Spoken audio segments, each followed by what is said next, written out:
Venezuela is no longer presented as a distant regional problem or an isolated political breakdown.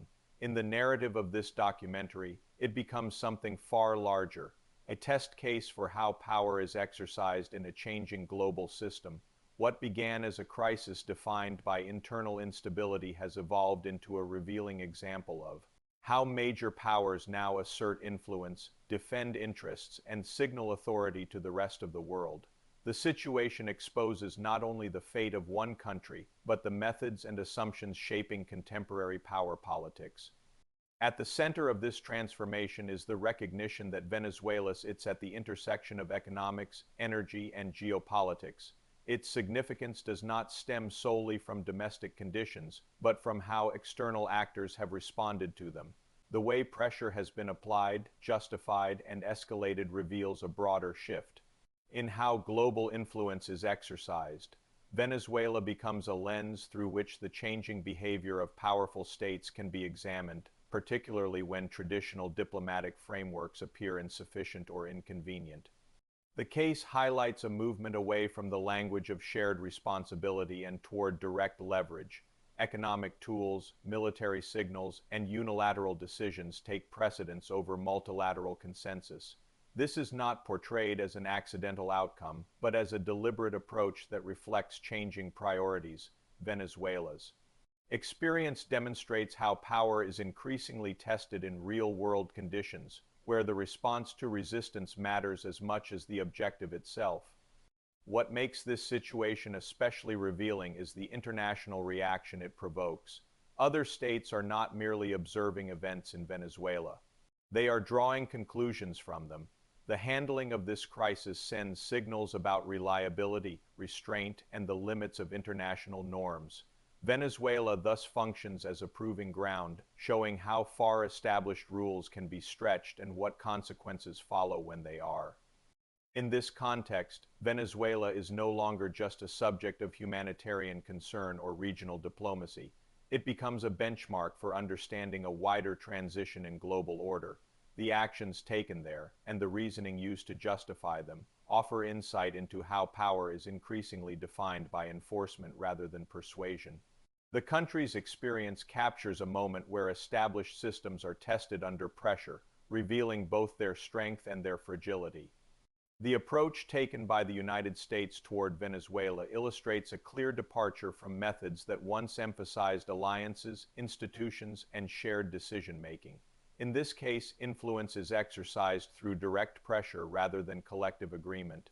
Sanctions, asset seizures, and the open threat of military force become the primary instruments, signaling a shift in how authority is asserted on the global stage. Venezuela is treated not as a diplomatic challenge to be managed through consensus, but as a problem to be resolved through leverage. This change reflects a broader recalibration of power tactics. Instead of working primarily through international bodies or coordinated partnerships, the United States is shown relying on tools it can deploy unilaterally. Economic coercion replaces negotiation, and military presence substitutes for institutional mediation in Venezuela. These methods are not subtle. They are overt, designed to compel outcomes rather than persuade stakeholders. The message is clear: compliance is expected, and resistance will be met with escalating pressure. Such tactics mark a significant evolution in how leadership is exercised. Traditionally, leadership depended on the ability to build coalitions and legitimize actions through shared frameworks.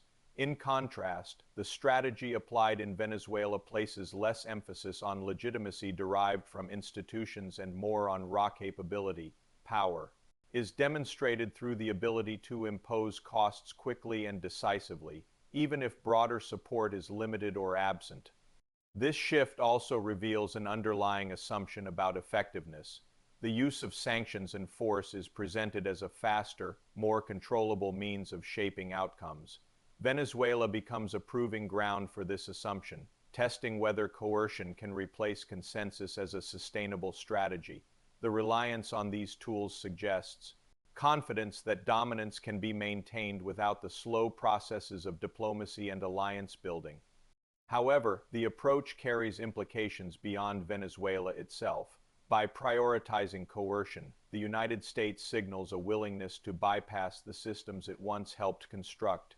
This behavior reshapes expectations globally, as other nations observe not only the immediate actions but the precedent they establish. Venezuela, thus, serves as a demonstration of a new mode of engagement, one that redefines leadership as the capacity to enforce rather than the ability to align.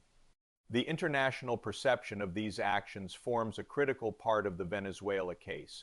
While the measures employed are framed as instruments of influence, many countries interpret them differently. Instead of seeing leadership, they see coercion.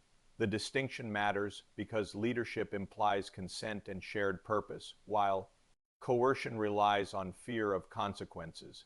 In the Venezuela situation, this gap in perception becomes increasingly pronounced. For many observers, the heavy reliance on sanctions and military threats signals an erosion of trust. Power exercised without broad agreement is viewed as unpredictable, and unpredictability creates caution rather than alignment. Countries watching Venezuela draw conclusions about how similar pressure might be applied to them in the future. The response is not admiration, but recalculation. The tactics used are noted not for their moral authority, but for their capacity to punish. This perception problem weakens the persuasive power of the United States. When actions are seen as imposed rather than negotiated, the willingness of other states to cooperate voluntarily diminishes. Venezuela illustrates how influence gained through pressure can produce compliance in the short term while generating skepticism in the long term. The cost is subtle but significant. Credibility becomes harder to sustain when authority rests primarily on enforcement. The framing of these actions also matters. When economic and military tools are presented as routine instruments of policy, they normalize coercion as a standard practice. For countries outside the immediate conflict, this normalization raises concerns about the stability of international relationships. Venezuela becomes an example of how quickly engagement can shift from diplomacy to confrontation, reinforcing fears about arbitrary use of power. As a result, the Venezuela case does not strengthen the image of leadership rooted in shared values. Instead, it highlights the limits of coercive influence. The reaction it provokes suggests that power, when applied without consensus, may achieve tactical goals while undermining strategic trust. This perception shapes how states position themselves in an environment where alignment with dominant powers appears increasingly conditional. China's role in the Venezuela situation introduces a stark contrast that reshapes the narrative of power and influence. While the United States is portrayed as relying on pressure and enforcement, China positions itself as an advocate of sovereignty and non-interference. This contrast is not accidental. It becomes a strategic advantage. By avoiding overt threats and military involvement, China presents an alternative model of engagement that resonates with countries wary of coercion. In this context, China's approach yields what the video describes as a propaganda victory. The emphasis on loans, infrastructure, and economic partnership allows China to frame its actions as pragmatic and predictable. Venezuela becomes a stage on which this difference is clearly visible, where one power is associated with sanctions and force, the other is associated with negotiation and material support. The comparison strengthens China's narrative without requiring direct confrontation. This advantage extends beyond Venezuela itself. Other countries observe how China maintains influence while avoiding the reputational costs associated with military pressure. The message conveyed is that alignment with China does not carry the same immediate risks of coercive retaliation. Venezuela thus amplifies China's image as a partner that prioritizes economic engagement over political dominance, even when strategic interests are involved. The contrast also highlights a shift in how legitimacy is constructed. China does not rely on formal institutions to validate its actions in this case. Instead, legitimacy is derived from consistency and restraint. By presenting itself as respecting international norms of sovereignty, China benefits from the perception that it operates within accepted boundaries, regardless of underlying strategic calculations. Through Venezuela, China reinforces a broader narrative about global order. The situation allows it to demonstrate that influence can be expanded without overt force, especially when others are seen as overreaching. This dynamic does not require China to intervene directly in the conflict. The mere presence of an alternative approach is enough to alter perceptions, turning Venezuela into a showcase of how power can be accumulated through contrast rather than confrontation. The consequences of these contrasting approaches are most visible in how Latin American countries reassess their strategic relationships. Venezuela's experience acts as a reference point across the region, prompting governments to reconsider long-standing assumptions about economic and political alignment. The reliance on coercive measures by the United States introduces uncertainty, while China's economic engagement appears more predictable. This difference drives a gradual recalibration rather than an abrupt realignment. For many countries in the region, predictability is a central concern. Economic planning depends on stable partnerships, not sudden shifts driven by political pressure. Venezuela demonstrates how quickly access to markets, assets, and financial systems can be disrupted when relationships deteriorate. Observing this, other states weigh the risks of dependence on a partner willing to use sanctions and force as routine tools of influence. China's role influences this calculation. Its willingness to offer loans and infrastructure without direct military involvement shapes perceptions of reliability. Even when conditions apply, they are seen as primarily economic rather than political or military. Venezuela thus becomes an example of how alternative partnerships can reduce exposure to coercive pressure, encouraging diversification rather than exclusive alignment. This recalibration does not imply uniform loyalty to any single power. Instead, it reflects a broader effort to balance relationships in a more fragmented global environment. Latin American countries observe that power is no longer exercised solely through institutions or shared norms. Venezuela illustrates how strategic autonomy can be threatened, reinforcing the appeal of partners perceived as less intrusive. Over time, these adjustments alter regional dynamics. Trust becomes conditional, and alliances more transactional. Venezuela's situation accelerates this trend by demonstrating the costs of being caught between competing power models. The region's response underscores a growing preference for economic engagement over political enforcement, reshaping how influence is pursued and resisted. The oil and currency dimension of the Venezuela situation reveals why the crisis carries consequences far beyond regional politics. Venezuela's vast oil reserves place it at the center of global energy markets, and the way that oil is priced and traded has broader implications for the international financial system. The video presence. Venezuela's attempt to sell oil in yuan as a direct challenge to the dollar's dominance in global energy trade, elevating the stakes of the conflict. From this perspective, the U.S. response is framed not only as a political intervention but as a financial one. Bringing Venezuelan oil back into dollar-denominated trade is portrayed as a strategic objective tied to preserving the existing energy system. Control over how oil is sold matters because it reinforces the dollar's central role in global transactions. Venezuela's actions threaten that structure by signaling that alternative currency arrangements are possible, even for a major energy producer. However, the documentary argues that the strategy may be self-defeating. By using coercive measures to force compliance, the United States draws attention to the vulnerabilities of the dollar-based system. Countries observing Venezuela recognize that access to dollar markets can be restricted or revoked under political pressure. This realization encourages exploration of alternatives rather than reinforcing loyalty to the existing system.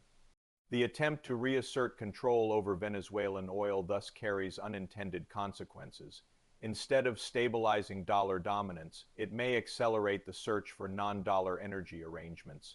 Venezuela becomes a cautionary example, demonstrating how forceful intervention can undermine the very system it seeks to protect. The pressure applied to reverse yuan-denominated sales highlights the fragility of a system that depends on universal participation. In this way, oil and currency are inseparable from the broader power shift. Venezuela's experience illustrates how energy policy intersects with monetary influence, turning a national resource issue into a global signal. The effort to preserve control over energy trade exposes deeper tensions within the international financial order, reinforcing the idea that power enforced through pressure can provoke structural change rather than prevent it. The Venezuela intervention also raises fundamental questions about the status of international law and the credibility of the systems meant to uphold it. The video presents U.S. military action as a violation of the principles embedded in the United Nations Charter, particularly the norms surrounding sovereignty and the use of force. This framing matters because international law derives its authority not from enforcement alone, but from consistent application. When major powers appear exempt from these rules, the system's legitimacy weakens. Venezuela becomes a clear illustration of selective enforcement. The rules are presented as universal, yet their application depends on power rather than principle. For countries observing this pattern, the implication is unsettling. International law no longer appears as a neutral framework, but as a tool that can be set aside when it conflicts with strategic interests. This perception erodes confidence in institutions designed to mediate conflict and restrain unilateral action. The credibility cost extends beyond legal structures to the broader idea of rules-based order. When intervention is justified without broad institutional backing, the boundary between lawful action and raw power becomes blurred. Venezuela demonstrates how quickly norms can lose force when enforcement is uneven. The message received by other states is not one of stability, but of contingency. Rules apply until they do not. This erosion has long-term consequences. If international law is seen as optional for powerful actors, smaller states have fewer incentives to respect it themselves. The system becomes less about shared constraints and more about strategic calculation. Venezuela highlights this shift by showing how legal justifications are overshadowed by outcomes, reducing law to a secondary consideration. As credibility declines, so does the ability of institutions to resolve disputes peacefully. Venezuela's case underscores how military intervention, when perceived as unlawful, undermines the very frameworks meant to prevent escalation. The result is a weakened international environment where trust in rules diminishes and power politics increasingly fill the void. The consequences of the Venezuela situation are not confined to diplomacy or distant geopolitical theory. They extend directly to the lives of Americans. The video frames these effects primarily through economic exposure and long-term stability. Energy markets do not operate in isolation, and disruptions tied to Venezuela influence prices that ripple through the global system. When supply chains and pricing mechanisms are strained, the impact reaches consumers, investors, and institutions at home. The stability of the dollar is also implicated, as Venezuela's case accelerates discussion around alternatives to dollar-based trade. The foundations supporting U.S. financial dominance face subtle pressure. Retirement accounts, pension funds, and savings systems depend on confidence in the dollar's role as a global anchor. Any erosion of that confidence introduces volatility, even if the immediate effects are not dramatic. The video emphasizes that these risks accumulate gradually, often unnoticed until they reach a critical threshold. Beyond economics, there is a moral dimension that carries domestic consequences. The use of coercive power abroad shapes how the United States is perceived globally, and that perception feeds back into its ability to lead. When actions are viewed as undermining international law or sovereignty, moral authority declines. This loss is not abstract. It affects how allies cooperate, how agreements are honored, and how future crises are managed. For Americans, diminished moral standing translates into a world where leadership is harder to sustain and more costly to enforce. The documentary concludes by weighing short-term gains against long-term costs. While immediate objectives in Venezuela may be achieved, the broader price is strategic. Alliances become strained, institutions weakened, and alternative systems more attractive. These shifts create an environment where stability is harder to maintain, and risks are more widely distributed.